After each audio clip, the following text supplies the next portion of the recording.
नमस्कार, सुप्रभातम। आज हम तेजस और कारमार शरीर में और भी क्या विशेषताएं हैं। जो तेजस शरीर है और जो कारमार शरीर है, इनकी विशेषताओं के संबंध में कहते हैं। अनादि संबंध है, कह रहे हैं अनादि का संबंध है। तेजस और कारमाण आत्मा के साथ अनादि संबंध वाले हैं। जिस प्रकार की मिट्टी और सोना अनादि से ही एक ही खान में रहते हैं, फिर भी मिट्टी भिन्न है और सोना भिन्न है, वैसे ये आत्मा और शरीर, इन दोनों का अनादि संबंध है, अनादि से संबंध है। एक गाथा आती है, उसमें कहते हैं जीवम अजीवम दब्बम, कि जीव और अजीव द्रव्य कणयों बले मलम्बा ताणथितम हवई सिद्धि। कण और मल मतलब सोना और मिट्टी के तरह अनादि से हैं, ऐसा समझना है कि तेजस और कारमाण आत्मा के साथ अनादि संबंध वाले हैं और सादी संबंध भी है। इनका कौन सा संबंध है? सादी संबंध भी है, अनादि संबंध है। ये अनादि से एक साथ हैं और सादी संबंध भी है। जैसे सोना और मिट्टी अनादि से खदान में मिट्टी में हैं, ये तो हो गए अनादि। और जब वह मिट्टी को अलग कर दिया जाता है और सोने को अलग कर दिया जाता है, उसको बोलते हैं सादी।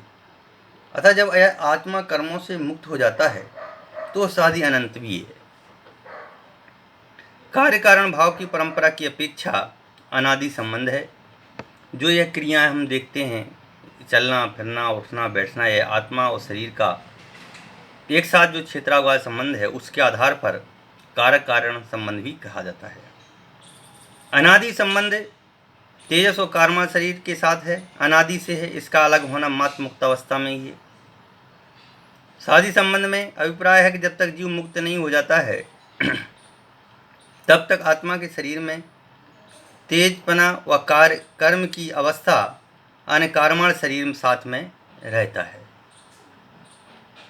कार्य कारण भाव शरीर के होने पर आत्मा का होना, यदि शरीर है तो आत्मा है, जहाँ जहाँ शरीर है वहाँ वहाँ आत्मा है, और जहाँ जहाँ शरीर नहीं है वहाँ वहाँ आत्मा नहीं है।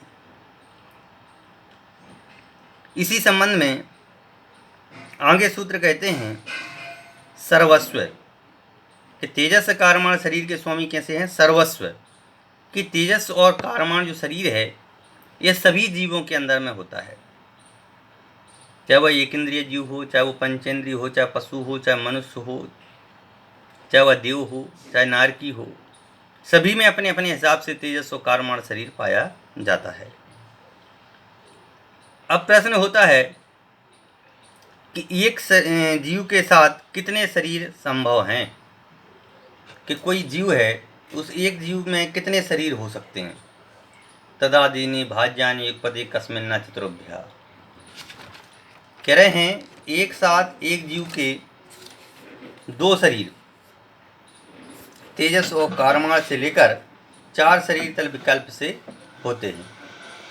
विग्रह गति में जीव के, जब यह जीव एक गति से दूसरी गति में जाता है तो वहाँ पर उसके 2 शरीर होते हैं, तेजस और कारमाण। मनुष्य और त्रियंचों के औदारिक तेजस और कारमाण शरीर होते हैं। जो अपन लोगों के होते हैं, अपने 3 शरीर हैं, औदारिक है, तेजस है और कारमाण है। देव और नारकियों के व्यक्तियक तेजस कारमाण 3 शरीर होते हैं। और संयमी जीवों में आहारक रिद्धि वाले प्रमत्त संयत मुनि के औदारिक आहारक तेजस और कारमाण ये 4 शरीर होते हैं। एक जीव के एक समय में 5 शरीर कभी नहीं होते। जिस प्रकार की ज्ञान की बात में आपन ने चर्चा की थी कि 5 ज्ञान होते हैं, तो 5 ज्ञान में से कितने ज्ञान होते हैं, तो कहने लगे 2 ज्ञान होते हैं। मति ज्ञान और शुद्ध ज्ञान तो सामान्यता होता ही है, अवधि ज्ञान, मति ज्ञान, शुद्ध ज्ञान, अवधि ज्ञान और मना पर्याय ज्ञान, ये 4 ज्ञान एक साथ होते हैं और एक केवल ज्ञान अलग होता है। ऐसे यहाँ पर बता रहे हैं कि एक जो केवल एक ज्ञान जो एक शरीर जो है वह एक शरीर अकेला नहीं होता है। यदि देखें तो अधिक से अधिक 2, कम से कम 2 और अधिक से अधिक 4 शरीर एक साथ हो सकते हैं, ऐसा इसमें नियम बताया गया है।